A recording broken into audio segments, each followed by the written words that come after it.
Good morning, viewers around the world. It's a beautiful Friday here in Milan, Italy. And the Schengen Story team, we're back again on the News Echo World Affairs. Today, we're looking into international news around the world and how it affects Africans, how this whole occurrences implies into the African continent and African people. So joining me as usual are my great friends, brothers around the world too, from different corners of the world.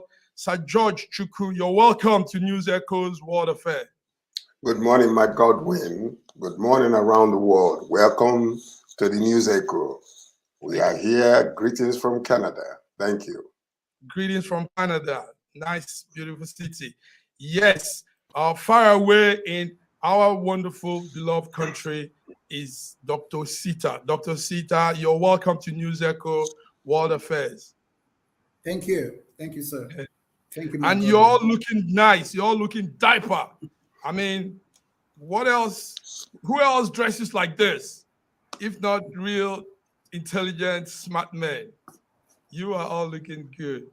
Thank you. Looking sharp yourself. Representing Italy very well. Yes, we try. We do our best. The man in Milan.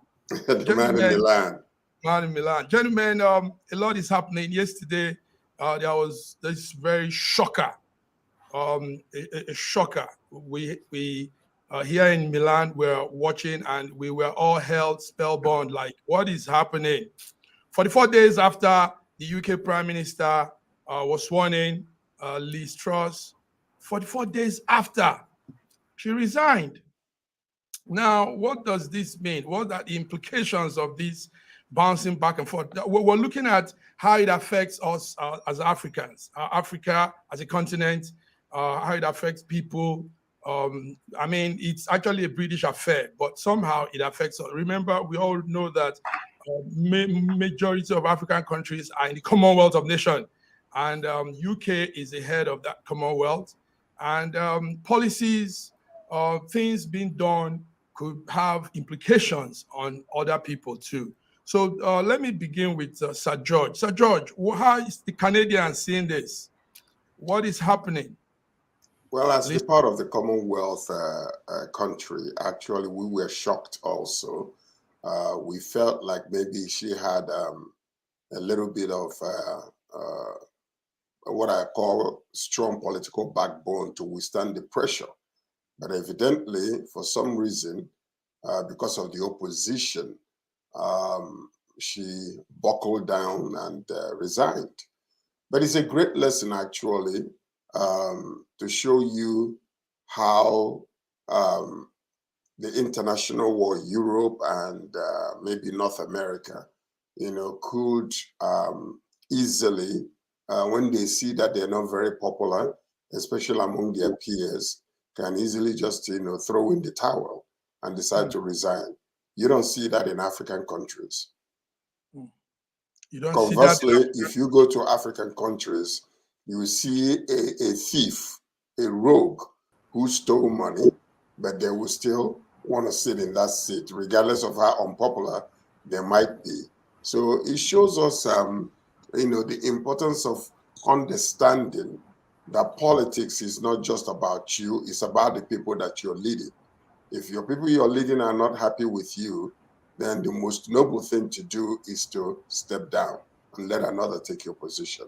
And I am very happy that, we from African descent, we are watching these happenings to show us what politics is all about and leadership is all about.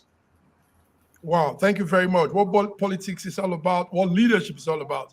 As at this morning, the battle for Downing Street number 10 is giving us some also strange numbers. Boris Johnson seems to be making a comeback. Rishi Sunak is also stepping up. There's a new lady on the board there, Penny Mordaunt. And the Tory leadership race is kicking up. Now, Dr. Sita, wouldn't this be an interesting thing again to see Boris? because already Twitter has a heavy noise for Boris comeback.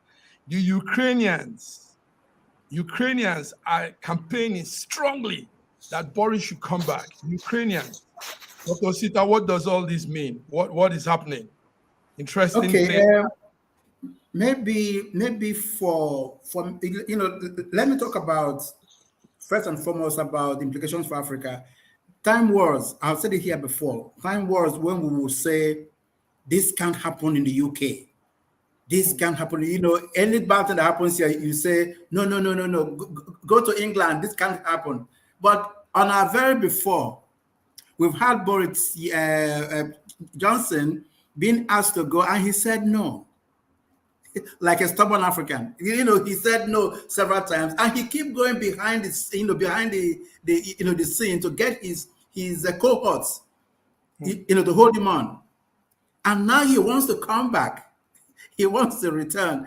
And you're asking yourself, is it not the same old England that we've used as examples? Sir George just said it. Go to Equatorial Guinea. Go to the Cameroons. Go to Uganda. 43 years in office. 40 years in office. 36 years in office. And in Uganda, which is my other country, the son wants to return in 2026. The son is already fighting the father to say, that time you will be too old to stay in office. Let's look for someone to replace you. And he's ambitious about it. So in Africa, on the entire continent, we have history being made here.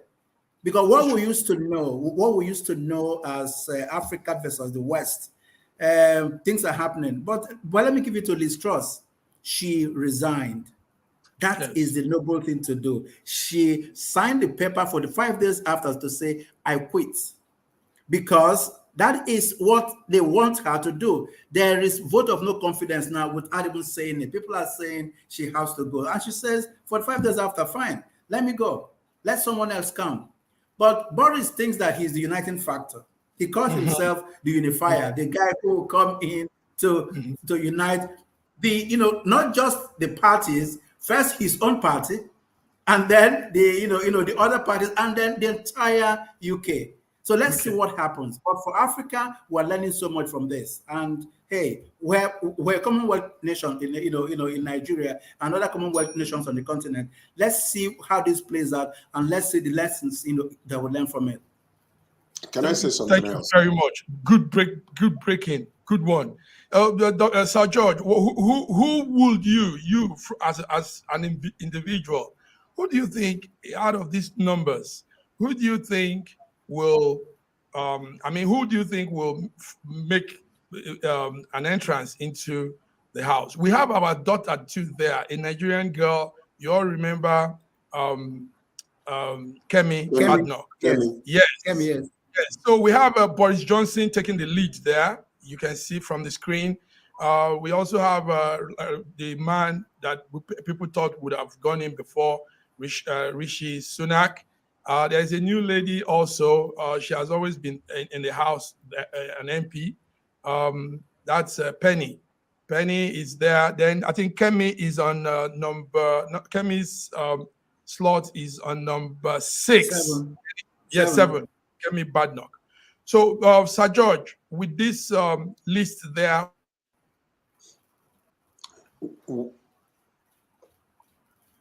The list there is a reason. There's a reason why Boris Johnson is coming up as number 1. Okay.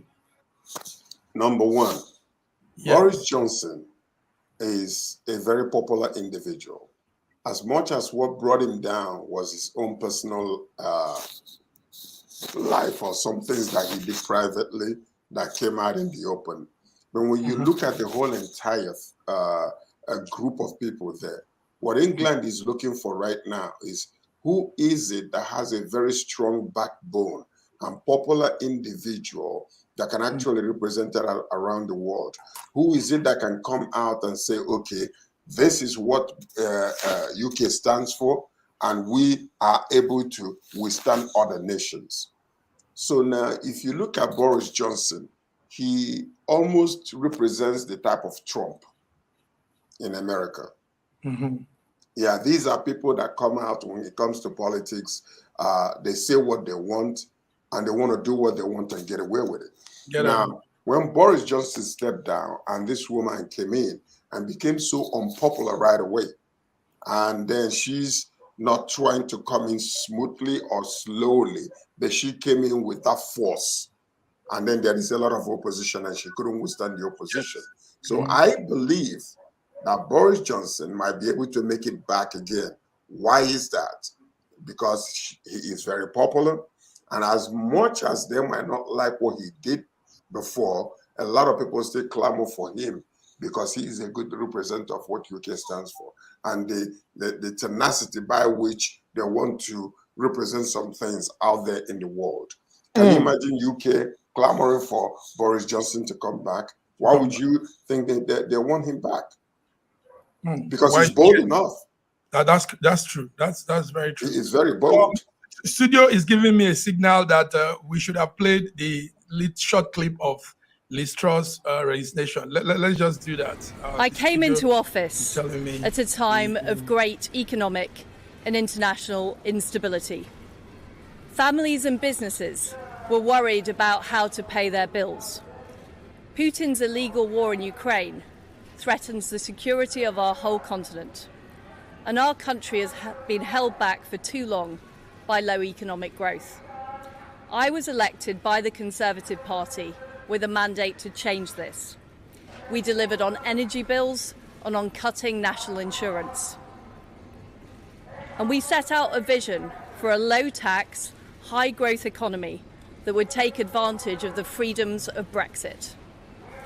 I recognise, though, given the situation, I cannot deliver the mandate on which I was elected by the Conservative Party. I have therefore spoken to His Majesty the King to notify him that I am resigning as leader of the Conservative Party. This morning I met the chairman of the 1922 committee, Sir Graham Brady. We've agreed that there will be a leadership election to be completed within the next week. This will ensure that we remain on a path to deliver our fiscal plans and maintain our country's economic stability and national security.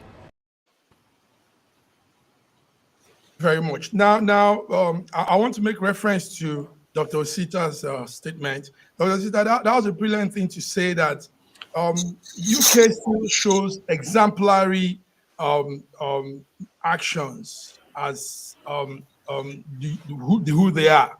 I mean, one of the things she said is 10 days, in a week's time, a new minister, she will stay on till a week's time, and a new minister is appointed. Now, who does this in Africa? Africa doesn't give room for such democratic arrangement. If this could have happened in Africa, it would be the other way around, and maybe it would have been like with martial law, you know. And they begin to have all these checks of control, somebody trying to take over power again, and all that maneuvering like we see in governance in Africa. Dr. Osita, what do you say? I mean, go ahead, sir. Can you hear me, Dr. Osita? Okay. It's not in our... Yes, I can hear you. Oh, okay. Did you heard what I said? You heard what I was saying? Yes. Good. Who does this in Africa? Nobody. Okay. Nobody has, and nobody may, until the culture of responsibility and due diligence, comes on, onto the continent. Why? Because let's put it this way: somebody was saying on social media that all we know is to elect bad leaders, and it has become part of us, because these bad leaders would throw us in a stadium, give us a bowl of rice, and a can of Maltina, and we'll just go and elect him for that meal a day, for that one-day meal. But the issue is that this guy is going to run for 4 years. So what happens for the remaining 3 years and 364 days? So you eat one meal because it is free, and you elect yourself into a dungeon for the rest of the 4 years. So how did we get there? We got there because we became lazy. We lost our capacity to hunt and feed ourselves. We've been lied to, and we accept all these lies, and we remain where we are. And I'm not just talking about Nigeria. Next door, Cameroon. Down the road, down the road in Uganda, down south in Malawi. These are issues that have been, plaguing us. So if we want change, if we want to learn from the West, we're not learning from their charity or from their philanthropy. We are learning what works for us. And if it's not going to be, absolute democracy the way it is, let's do something that helps Africa to win. That's where we should belong. Look at the lady. She stood up there and said that Putin has an illegal war. No African leader has been able to say that. None. Illegal war. The war there is illegal. There was no reason for that war. And she said it herself. The first person to say it boldly, like that. So she stands for herself. And then she's also moving out for herself. But that does not end her political career. Because, she's a strong presence anywhere in the world. Thank you very much. So by this time next week, a new prime minister would have been appointed. And we, News Echo, Global Affair, will be here to also look into it and give analysis on it. Thank you very much, gentlemen. Yes, Putin's war is illegal. And a lot of illegal things are happening. A lot of more illegal things are happening. Putin has declared martial law on 4 occupied regions in Kyiv. And he's pressing on with very offensive instruments. He's pressing on the people of Kyiv. Now, our brother is not here. I don't know why he's not here yet. Our correspondent from Russia. After the break. But he says after the break. He'll be after the break. Yeah. Okay, after the break. Thank you. So Putin is, illegal war. Let's be honest. It's truly an illegal war. Dr. Sajid, how illegal is Putin's war? How illegal is this war? Was that for me? Yes, sir. Sir George, yes. How illegal? Well, it depends on from what fence are you looking from and whose glasses are you looking from. Yes, indeed, lives are being lost every day. Infrastructures are being destroyed in this sovereign country.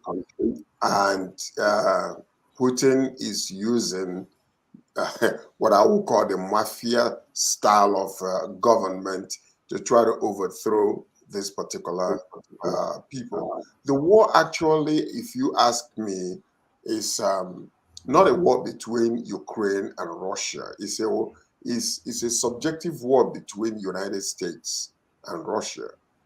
Putin has been one that is anti-America, and America has been anti-Putin.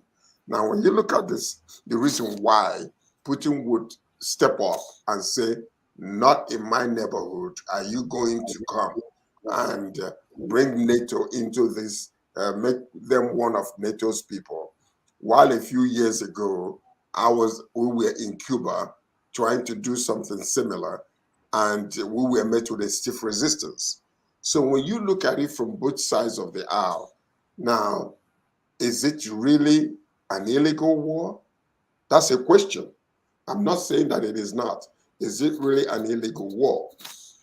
Now, on the other part of it is what is happening around the world today, that a government will now stand up and say, I am interested in this country. They used to be part of me, and I want them back by force, whether they like it or not. Because this war is so important that if the world allows Putin to annex and take over Ukraine, China is looking, and China is already gravitated and say, oh, if Putin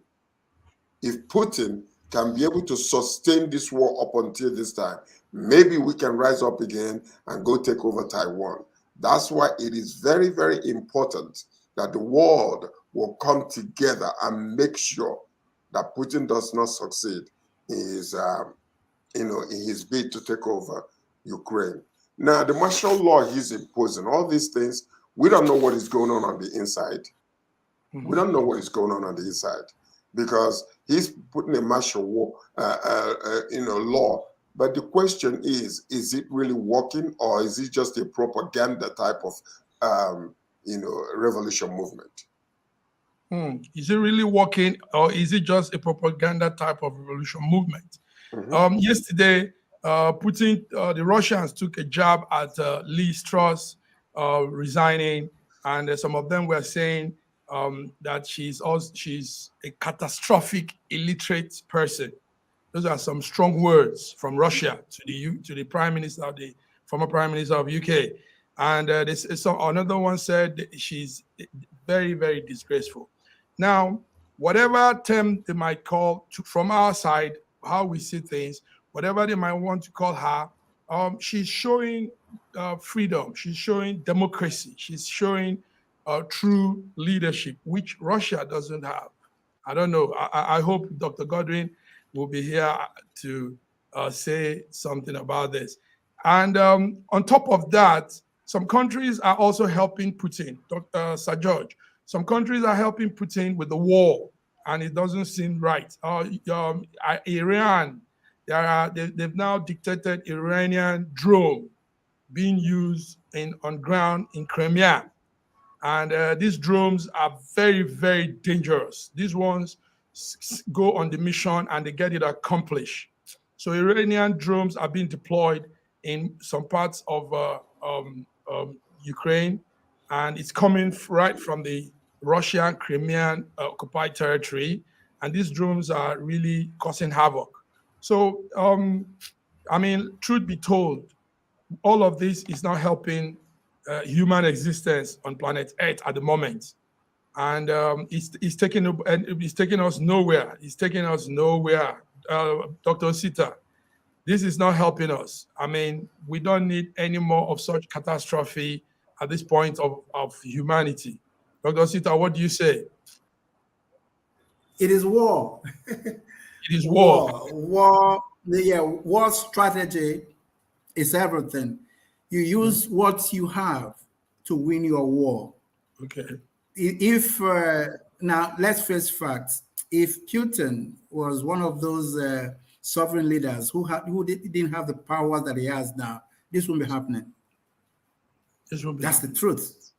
No, he is a man who is at the next button, to the nukes. And when he says something, people are not just listening to his voice; they're listening to the powers behind the voice. So when people are coming to his side, coming to his corner, they're not coming there just because of fear. They're coming there because they know that if they leave this man alone and he does what he wants to do, people will be affected. So when you find support, whether it is by body language, whether it's by non-verbal cues, whether it's by just action, there are other reasons why people are doing what they're doing, because by the end of the day, what happens? Catastrophe. Look at the man, land grabbing. Martial law alone is going to take about 40,000 square miles. 40,000.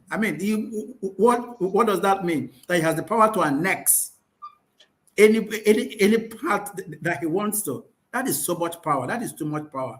So anything that can be done, to put him at a place where he does not exercise all these powers will be good for NATO, will be good for Europe, and will be good for the rest of the world. And like George said, will be good for America too, because this war, ab initio, is somebody making statements about the West and the way the West had carried on for a very long time. So let's see how it plays out too. Let's see how it plays out. So before we go on our short break, yes, there's a loud noise coming from the Ukrainians that they want Boris back. They want Boris back. They say the windows are open for Boris to come back. And somehow we feel their cry. Boris was able to actually negotiate some real good actions against Russia and also help the Ukrainians. So before we go, what do you think about that? The Ukrainians asking for Boris to come back, and it also looks like he's going to come back. He needs 100 MPs to pick him, and that is almost like coming up as at this morning. Sir George, Ukrainians want Boris back. What do you think? Well, they know that he's a strong ally for them. As much as Liz Truss came out and said that the war in Ukraine is an illegal war, the question is, does she have the political backbone to come against Putin? You see, somebody that could have been a strong opposition to Putin and Putin would fear is somebody like Trump. But Trump was held, hostage by the Russians, and is still being held hostage by them up until tomorrow. We don't know what happened, in between or what they have against him. So now, but Boris Johnson, they believe he's a radical who can say, no, we're coming after you and we are going to do whatever we can to stop you. And that's why Ukrainians, saying, come on, Boris Johnson, we need you. We need you, because he's looked at as a radical. Yes. Now, if looked at as a radical. Yeah, as a radical. Dr. Sita, but do you think coming on as a radical in a hostile environment already, or coming as a negotiator, what's for you? A negotiator or coming again in that very the word radical works because conventional methodologies, have not worked till now. Radical in the sense that he could stand up and stare in his face and say, this is what we're looking for. You got to come with us. But if you begin to look at, the man Putin is a different ball game.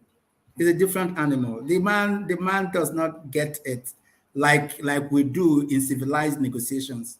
So if somebody like Boris, look at what they said about Liz Truss and imagine how they think about Boris. Mm-hmm. You just know that Boris, the request by Ukrainians for Boris to return is the fact that he has shown signs of being able to stand up and say what is on his mind against the man who is putting them through torture. So yes, it's highly understandable. It is like a baby, who runs to his uncle because his own father, is beating him. He's looking for succor. He's looking for refuge. That's so right. Yes, let's also see how that plays out, because this is the world's drama now, and the stage is set for so many things to happen. Stage is set. Yes, Sir George, you were going to say something before we go on the quick break. Your mouth was going to move. Because you can only negotiate with somebody who is a reasonable, objective individual. Okay. An egotistical animal cannot be negotiated with, because they think one way and they all think about it themselves. Millions can be dying around them. They don't care. All they want is what they want, and it doesn't matter the consequences. And that is the difference between trying to negotiate with somebody who is objective, somebody who is rational, and somebody who is compassionate. This man is a bully, and he remains a bully.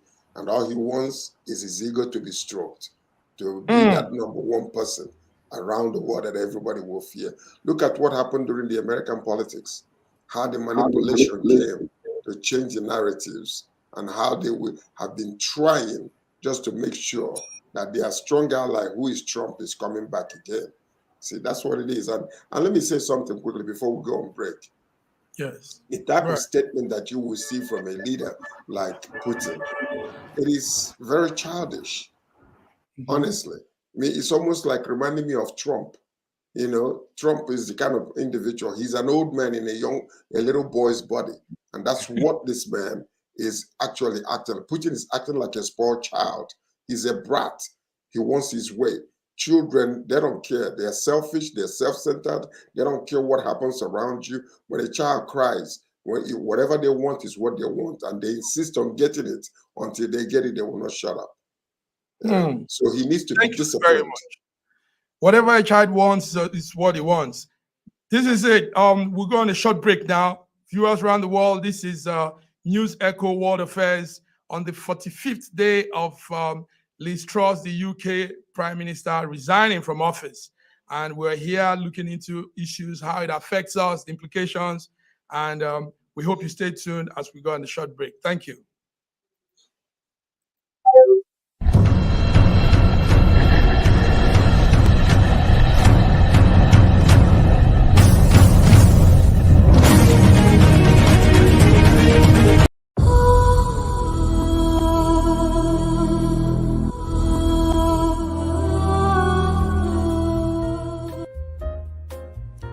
When I wrote the book, The Final Solution, the Lord gave me some things in the spirit realm to see going to happen here.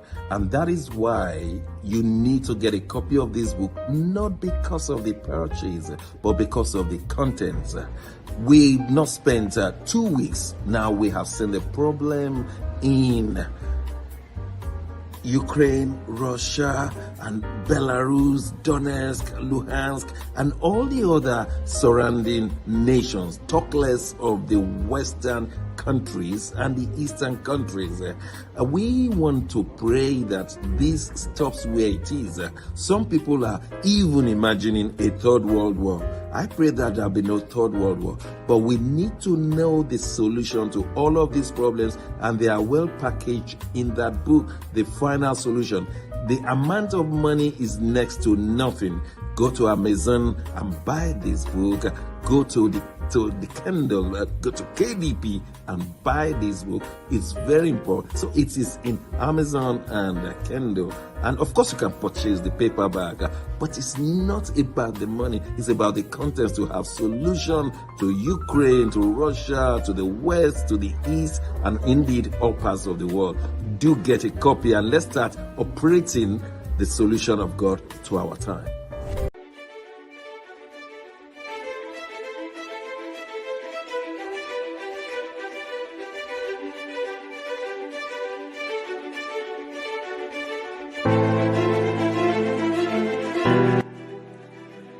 Hi there, I'm Mary Keurig, and I am a businesswoman in the United States, but I'm also the Global Content Vice President for the Sub-Saharan Open University in Nigeria.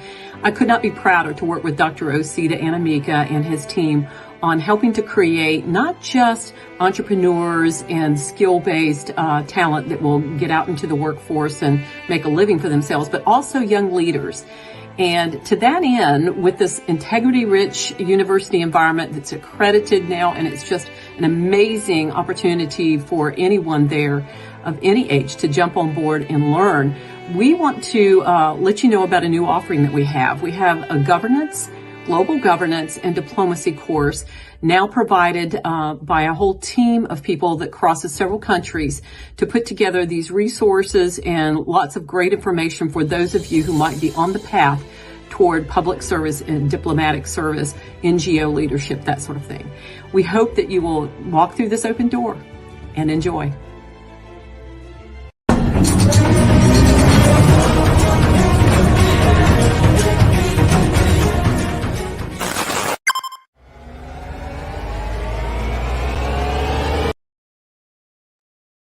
Welcome back, viewers. This is Friday of the 21st of October 2022, and we're on the News Echo Global World Affairs.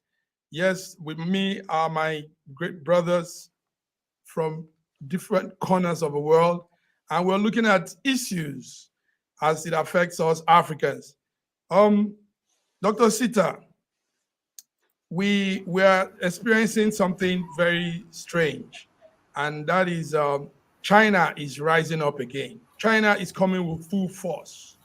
China is not playing. China is not joking. China means business, and they really mean it. Dr. Sita, what's your update on China? We had some news last time, and you were also confirming to it, you being in Nigeria. What's the news on China? China is taking over the world in another dimension. China is building police stations, what they call service stations, around some countries of the world. And what does this imply, Dr. Sita? Give it to us.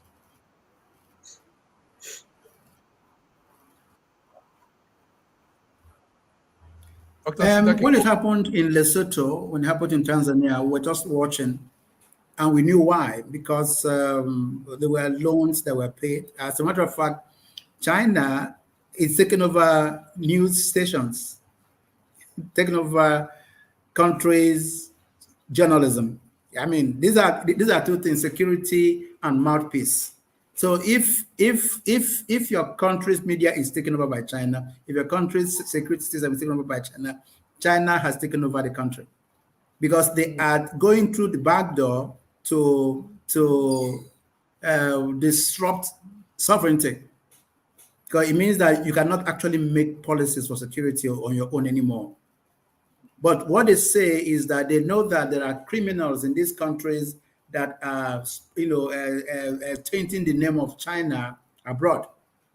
So they're using that also as a reason to establish police stations to be able to police these Chinese in their own way, in the language that they understand.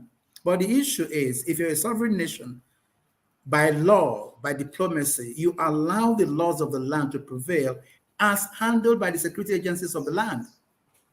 So whatever agreement that was signed, to allow China to start service stations in Nigeria, we are yet to see that. But it is strange, and it's happening even in Europe. So yes, you're right. China has gone a new offensive, and they are using their methodology, to make this work for them. And if it works, then there is a new war coming. Really, there's a new war coming. If it works, there's a new war coming.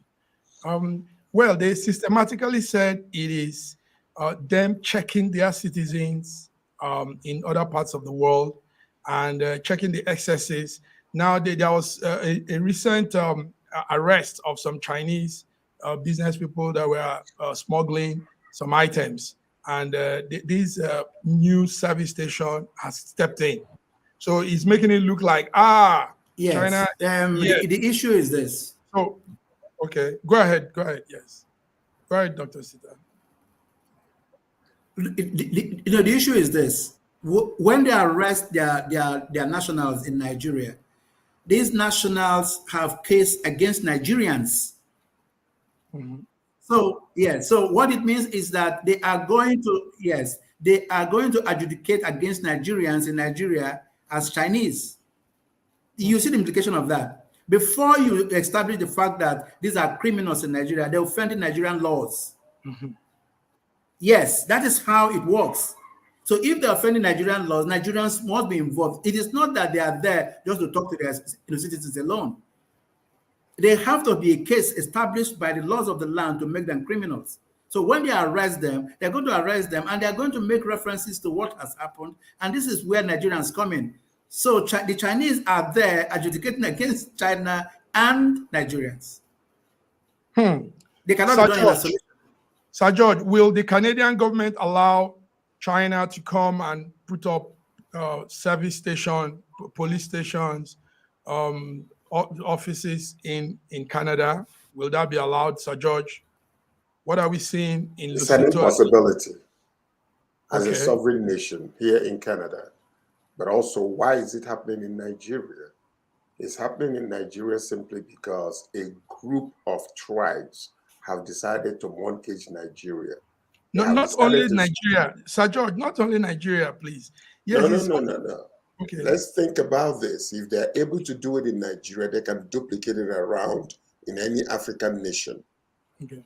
So if you're a sovereign nation, why would you allow a police from another nation to come and establish in your own land?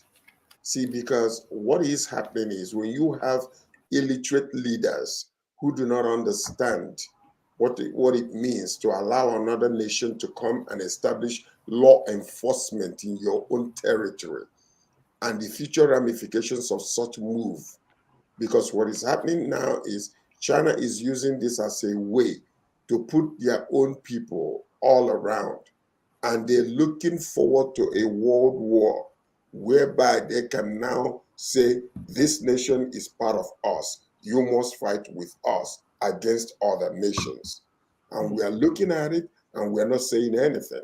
And that is simply because of lack of international diplomacy, understanding relationships when it comes to, the way they annex nations. So what they are doing is putting their tentacles all over the place. The same way United States would love to go into Ukraine and establish a military base there in the name of trying to protect them as an ally. If the world war takes place, they will expect Ukraine to fight with United States against other nations.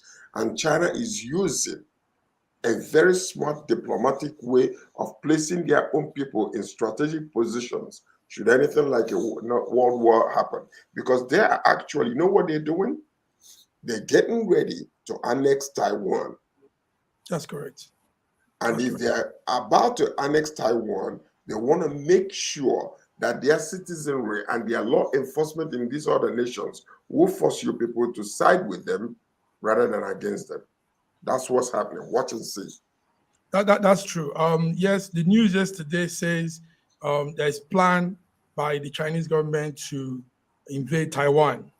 And experts are monitoring that this could happen before the end of this year. That's what they're saying. Yes, U.S. naval officers are warning that China is solidifying its grip to strike. So yes, it's interesting. How do we, Dr. Sita, you can tell us better. I mean, there used to be a time when there was control over countries going over and above on other countries' territory. I mean, each country has the right to sovereignty. Everybody has a right to his own location. So, but what are we seeing now? Is it that they are no more following all the rules, all the laws, all the agreements that have been done, the UN agreement and all these agreements we've had in all the years, in various summits? I mean, if Russia is doing this to Ukraine, China is also going around doing this. China will invade Taiwan soon. Everybody's just, I mean, now it looks like a wild situation. Nobody's adhering to lay down policies on sovereignty, on national border control and all that. Dr. Osita, what do you tell us? Yeah, I think it has happened before. You know, many countries have tried to do what we're just describing. It could be business. The state and the market are responsible for this. You know, in the 1990s, you know, when I lived in Houston, there is a place where it's like Beijing. Okay. Everything there is in Chinese. Mm-hmm. Bank of America is transacted in Chinese. You go there, only one or two persons who speak English to you in the front office. The signboard is in Chinese. Everything you do, in the forms you fill are all in Chinese. And then at that same time too, even a city like New York had this application to set up a police station in New York that is a Chinese police station. But they said no. So like George said, if you try and they let you do it, you do it. But if you try and they say no, no, it's no. It depends on the agreement you have with the country. So if, for instance, okay, let me give you one example that I won't mention it. There's a country in Southern Africa that Chinese have taken over their airports. Yes. The Chinese built the airport based on the agreement. If you don't pay me back in so day, I will say so amount. We run the airport. We take the airport and run the airport to get our money back. That was an agreement, and you can't say no to such agreement. But the issue is that you find the Chinese now take over the place, speaking Chinese language to airport customers without care. Yes, it is an interference in the sovereignty of a nation, but the state and the market, the country, and the business part of it also determine what happens. And the kind of agreements our leaders are signing, it's like they're signing blind because they want the money. And not just that they want the money to save the country, they want the money so that there's a part of it that will go into their private pockets. Absolutely. That's the problem. That's it. Thank you very much, gentlemen. Yes, global news affairs, news echoes, and we're really putting out very strong statements here. Thank you very much. Yes, we have viewers, we have comments also coming in. Somebody earlier wrote that the war in Ukraine is not just the war between Russia and Ukraine, but between America and Russia. Yes, we know this. That's very correct, Onyeka. It's a proxy war, and we know what they are trying to do. Okay, we're moving on, gentlemen. Gentlemen, here in Western Europe, here in Italy, something is brewing. In fact, we might have a similar situation with the UK, if not, I mean, very soon. And what is brewing is the people elected a young girl, a lady called Giorgio Meloni. Now, Giorgio Meloni, let me give you a backstory to this whole thing. She's a young girl, and she was one time a small staff with Berlusconi's Legal Nord party. Berlusconi, like you all know, is a billionaire and also a politician. Now, there is something happening. Or when Giorgio Meloni won the election last September, yes, the plan is to have a coalition with two other parties. So we have the Lega Nord party and another party of some extremists. We call Salvini, a young man that doesn't believe in any other person, if not the Italians. He says Italy is for Italy. So now Giorgio Meloni is supposed to form this coalition with these two other parties and start a government, but they are still they're still in the process, and it looks as if the process might not work because as at Monday, a hot brew has started, and when Italians politicians start their brew, it's hot. They really fight themselves out, you know. So what is happening is the billionaire man that would have formed the coalition with the girl, with the Giorgio Meloni's party, Berlusconi, has a leaked audio tape of him and a discussion with Putin that he collected. Yes, that he Putin on Putin's birthday. On Berlusconi's birthday, Putin sent him a vodka gift, and Putin sent him some real nice things. Now, and we all know that Italy is in EU.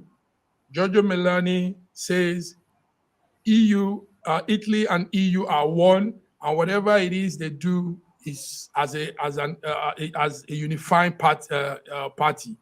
So she's not happy with this. The leaked audio came to her, and she's creating a lot of issues out of it. So it's a strong issue. It's an awkward moment also because these are supposed to be partners in the next government of Italy, but the story is going on that maybe it might not likely work.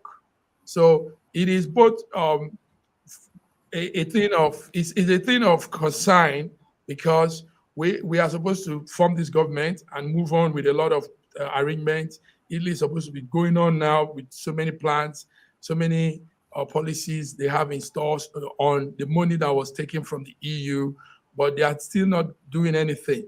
And it's affecting the economy, it's affecting the people. Take note that Italy joined other European countries and will be having widespread protests all over in major cities of Italy and also other major cities in Europe. Protests over the hard economic situations, protests over the shortage of gas supply, protests over so many things. So now this is adding to it, and this means they might not form government in Italy, and this means maybe we might go again for another election. We don't know what is going to happen. So, gentlemen, this is what is happening in Italy. I don't know what you have from your corner on this. How does this mean? What does this mean to you from your different corners? Dr. Sita, you want to say something? Yeah, it's Italy's internal issue, but right here in Africa, right here on the continent, right here in Nigeria, a far-right leader like Georgia, it's Yes, they have a dream, they have this ambition to form a government, with the veteran. But the issue is how far can they go with Italians? You are Italian, back in Milan, and you know that Italy, the way people look at Italy from outside Italy is dictatorship. You remember that? I mean, before their dictatorship ended, they were the most popular dictatorship in the world. And then by the end of the day, you are looking at people who have followed this trend for a very long time, and they don't like the gentleness of governance. Italians are like that, yes. As a matter of fact, the average Italian businessman will say, "This is my enemy now." They don't have permanent enemies because they know that tomorrow they might need the person. And listen, the mafia story is not a myth. It's a lifestyle. It's a lifestyle. So if Sicilians are anywhere, doing things and they mean it, they go after it. So if you guys are going to form government, if these two parties are going to form government, they're forming government because of what Italians need. And believe me, sovereignty is is the ultimate. We're here talking about Russia, but Russians are telling us, yes, Russians are telling us that Putin, is their man. So yes, we're watching you too. We're watching you, Mark, in Milan, and we're relying on you to tell us what happens internally. But here in Africa, we're praying that coming together of these leftists will mean that things are going to happen right, because the Italian far right is a strong far right. The Italian far right is a strong far right. Sir George, you have any take on that? You have any take on what is happening? The only thing I can add to that is that, again, you're seeing the world affairs, and you ask yourself this question: how does that affect politics in our countries, African countries? Because we are watching, and it's like a daily happening in our living rooms, watching it by your hand on your own palm with your telephone. So we're seeing, ideological differences, that are coming together in political arena to play politics. In our countries, there are no ideological differences. That's why it's easy for one to jump from APC to PDP, PDP to UPN, whatever the case might be, because the only common denominator among them is, I want to steal money. But these people are there because they're either far right or far left. There is no political far right or far left when you come to Nigeria or most of these African nations. So what we're watching here is politics playing its part. Now, far right, they want to, individual boasted a leaked telephone conversation where he's boasting that Putin gave him about 20 different kinds of expensive vodka. Nigeria, that's a slap in the wrist. There's nothing. So what? I stole $20 billion, but I want to run. How dare you try to stop me? And then this is just a simple little gift that is about to take over the government. It tells us the difference between democracy in the Western world and democracy in Africa. And we have still a lot to learn. Yes, thank you very much, Sir George. That was beautiful. That was real good. Thank you. To copy it up, gentlemen, I want to play a video for us to round up today's edition of News Echo Global Affairs. In October 2020, the Nigerian youths mainly protested against something they called #End SARS protests. And yesterday, interestingly, was their day. Yesterday was a memorial to that event in 2020. So let's see this video to copy it up, and we come back. Here we stand as a people with one soul, with one voice. We're a nation undivided and voice. We will take us time and build our land in faith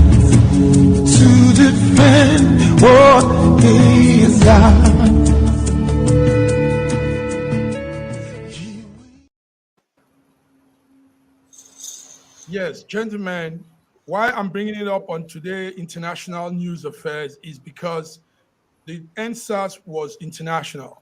It went global. The NSAS was all world, Australia, Sydney, Canada, every part of the world had a glimpse to this protest. He was a protest, a mother of all protests in Africa. So yesterday was the anniversary, the memorial to that. What made that protest very unique was on the last day of the protest, like you all know, there was a massacre, which till today, the federal government of Nigeria denies. But there are clips, there are things, there are documents, files towards that. CNN has it, BBC, everybody, but federal government still denies there was no killing of anybody. So anyway, we're in the mood for, I mean, yesterday was the NSAS memorial, and I feel we should also honor that because that was a very, very strong protest. And it affects each one of us. We have families, we have people in Nigeria that one way or the other, the NSAS demand affects police brutality, police treating human beings like animals, the government also not being able to live up to its expectation. Gentlemen, what do you say for us to wrap it up today? Let me begin with Dr. Osita. Dr. Osi, what will you say about the NSAS?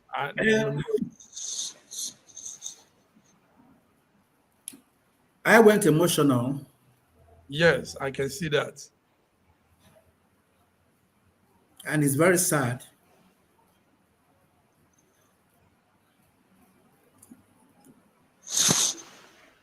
That's all I can say. Very sad. Thank you very much. Thank you. Sir George. Here goes the future of Nigeria. Here goes the youth warning this political elite that we are about to take over. Enough is enough. It was a civil remembrance that they did. But I can tell you what, the blood of these young people that they massacred and denied is still speaking so loud. And let them do the right thing in this political time, because if they don't, they can become victims, just like these kids that were massacred during our time. Enough is enough for the stupidity in Nigerian politics, because it's about to stop. They're gathering together, and you think they can manipulate the election again this time against the will of the people and get away with it? They better think again. It took several youngsters in the 60s to change the narratives in Nigeria when there was a lot of corruption going on. But this time you have millions of youngsters have been starving with no job. Doctors are leaving Nigeria because of the stupidity of what is going on in that country. Nobody, insecurity. Thousands and millions of people are hungry, unable to feed themselves. Look at an idiot in Nigeria who was Minister of Water Affairs saying it is not time to call for emergency over the flooded cities. This is the type of illiterates, uneducated illiterates that they appoint as politicians to head different departments in that country. Enough is enough. Here goes the political future of Nigeria, because if they don't get it right this time, the politicians will become victims themselves. And they might be massacred just like these children were massacred and denied. They better be careful. Here goes the political situation in Nigeria. If they don't get it right this time, yes, it will be that will be a revolution. Thank you very much. On this nice one. Yes, sir. Thank you, Sir George from Canada. Thank you. I know it got you there, Dr. Sita. It's okay. We feel the pain. Millions are crying as well. And it's so sad that we're going through this as a people for no reason, people being tortured. So, but on this note, gentlemen, I want to thank you for coming on this Friday, the 21st of October, our News Echo Global News Affairs.